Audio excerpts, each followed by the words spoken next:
that can't be right. If alternatives are equally good, you should just flip a coin between them. And it seems a mistake to think, here's how you should decide between careers, places to live, people to marry, flip a coin. There's another reason.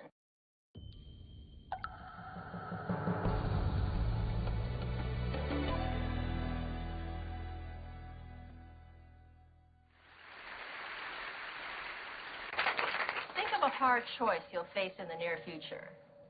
It might be between two careers, artist and accountant, or places to live, the city or the country, or even between two people to marry. You could marry Betty, or you could marry Lolita. Or it might be a choice about whether to have children, to have an ailing parent move in with you, to raise your child in a religion that your partner lives by but leaves you cold, or whether to donate your life savings to charity. Chances are the hard choice you thought of was something big, something momentous, something that matters to you. Hard choices seem to be occasions for agonizing, hand-wringing, the gnashing of teeth. But I think we've misunderstood hard choices and the role they play in our lives. Understanding hard choices uncovers a hidden power each of us possesses. What makes a choice hard is the way the alternatives relate. In an easy choice, one alternative is better than the other.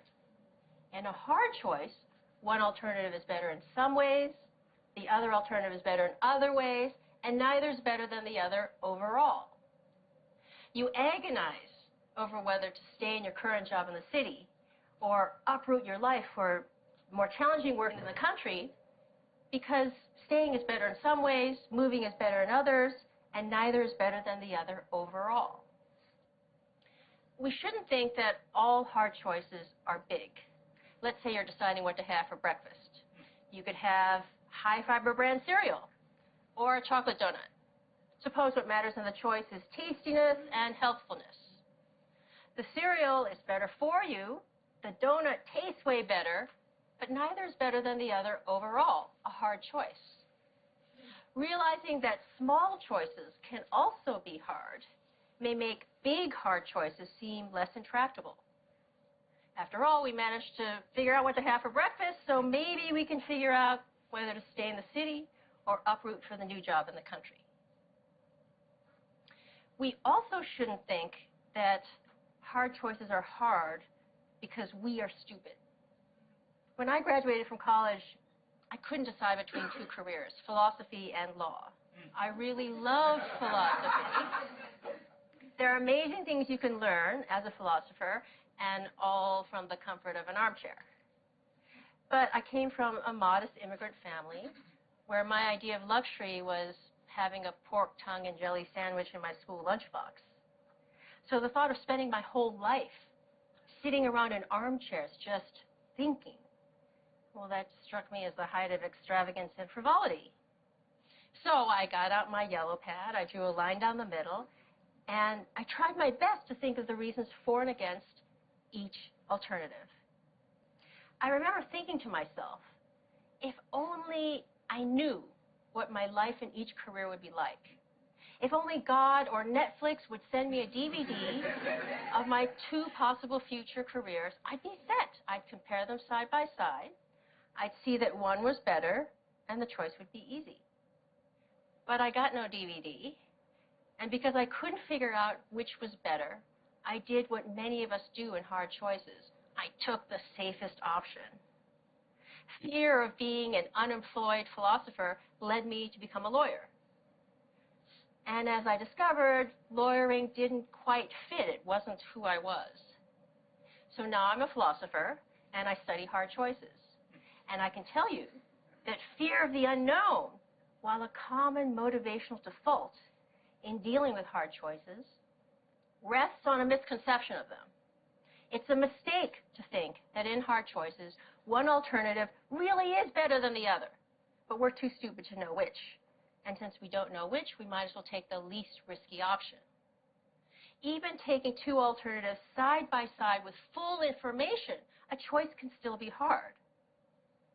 Hard choices are hard, not because of us or our ignorance. They're hard because there is no best option. Now, if there's no best option, If the scales don't tip in favor of one alternative over another, then surely the alternatives must be equally good. So maybe the right thing to say in hard choices is that they're between equally good options. But that can't be right. If alternatives are equally good, you should just flip a coin between them. And it seems a mistake to think, here's how you should decide between careers, places to live, people to marry, flip a coin. There's another reason for thinking that hard choices aren't choices between equally good options. Suppose you have a choice between two jobs. You could be an investment banker or a graphic artist. There are a variety of things that matter in such a choice, like the excitement of the work, achieving financial security, having time to raise a family, and so on. Maybe the artist career puts you on the cutting edge of new forms of pictorial expression. Maybe the banking career puts you on the cutting edge of new forms of financial manipulation. Imagine the two jobs however you like, so that neither is better than the other. Now suppose we improve one of them a bit. Suppose the bank wooing you adds $500 a month to your salary.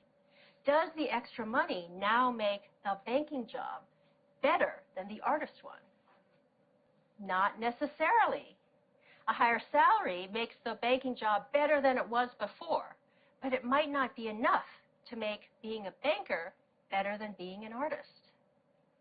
But if an improvement in one of the jobs doesn't make it better than the other, then the two original jobs could not have been equally good. If you start with two things that are equally good and you improve one of them, it now must be better than the other. That's not the case with options in hard choices. So now we've got a puzzle. We've got two jobs. Neither is better than the other, nor are they equally good. So how are we supposed to choose? Something seems to have gone wrong here. Maybe the choice itself is problematic and comparison is impossible. But that can't be right. It's not like we're trying to choose between two things that can't be compared. We're weighing the merits of two jobs, after all, not the merits of the number 9 and a plate of fried eggs. A comparison of the overall merits of two jobs is something we can make, and one we often do make. I think the puzzle arises because of an unreflective assumption we make about value. We unwittingly assume that values, like justice, beauty, kindness, are akin to scientific quantities like length, mass, and weight. Take any comparative question not involving value, such as which of two suitcases is heavier? There are only 3 possibilities. The weight of one is greater, lesser, or equal to the weight of the other. Properties like weight can be represented by real numbers, 1, 2, 3, and so on. And there are only 3 possible comparisons between any 2 real numbers. One number is greater, lesser, or equal to the other. Not so with values. As post-Enlightenment creatures, we tend to assume that scientific thinking holds the key to everything of importance in our world. But the world of value is different from the world of science. The stuff of the one world can be quantified by real numbers. The stuff of the other world can't. We shouldn't assume that the world of is, of lengths and weights, has the same structure as the world of ought, of what we should do. So if what matters to us, a child's delight, the love you have for your partner, can't be represented by real numbers, then there's no reason to believe that in choice there are only 3 possibilities, that one alternative is better, worse, or equal to the other. We need to introduce a new 4th relation beyond being better, worse, or equal that describes what's going on in hard choices. I like to say that the alternatives are on a par. When alternatives are on a par, it may matter very much which you choose. But one alternative isn't better than the other. Rather, the alternatives are in the same neighborhood of value, in the same league of value, while at the same time being very different in kind of value. That's why the choice is hard. Understanding hard choices in this way uncovers something about ourselves we didn't know. Each of us has the power to create reasons. Imagine a world in which every choice you face is an easy choice. That is, there's always a best alternative. If there's a best alternative, then that's the one you should choose, because part of being rational is doing the better thing rather than the worst thing, choosing what you have most reason to choose. In such a world, we'd have most reason to wear black socks instead of pink socks, to eat cereal instead of donuts, to live in the city rather than the country, to marry Betty instead of Lolita. A world full of only easy choices would enslave us to reasons. When you think about it, it's nuts to believe that the reasons given to you dictated that you had most reason to pursue the exact hobbies you do, to live in the exact house you do, to work at the exact job you do. Instead, you faced alternatives that were on a par, hard choices, and you made reasons for yourself to choose that hobby, that house, and that job. When alternatives are on a par, the reasons given to us, the ones that determine whether we're making a mistake, are silent as to what to do. It's here in the space of hard choices that we get to exercise our normative power, the power to create reasons for yourself, to make yourself into the kind of person for whom country living is preferable to the urban life. When we choose between options that are on a par, we can do something really rather remarkable. We can put our very selves behind an option. Here's where I stand. Here's who I am. I'm for banking. I'm for chocolate donuts. This response in hard choices is a rational response, but it's not dictated by reasons given to us. Rather, it's supported by reasons created by us. When we create reasons for ourselves to become this kind of person rather than that, we wholeheartedly become the people that we are. We might say that we become the authors of our own lives. So when we face hard choices, we shouldn't beat our head against a wall trying to figure out which alternative is better. There is no best alternative. Instead of looking for reasons out there, we should be looking for reasons in here. Who am I to be? You might decide to be a pink sock wearing, cereal loving, country living banker. And I might decide to be a black sock wearing, urban donut loving artist. What we do in hard choices is very much up to each of us. Now, people who don't exercise their normative powers in hard choices are drifters.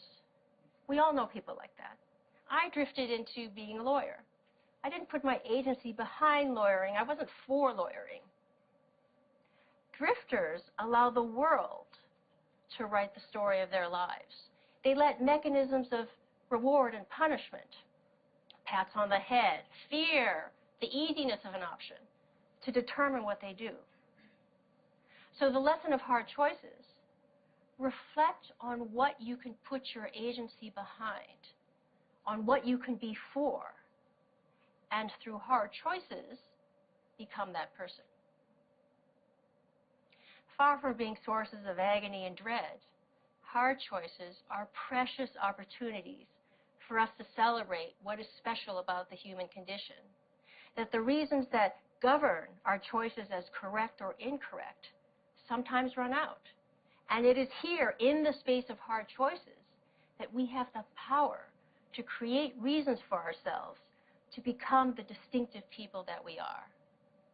And that's why hard choices are not a curse, but a godsend. Thank you.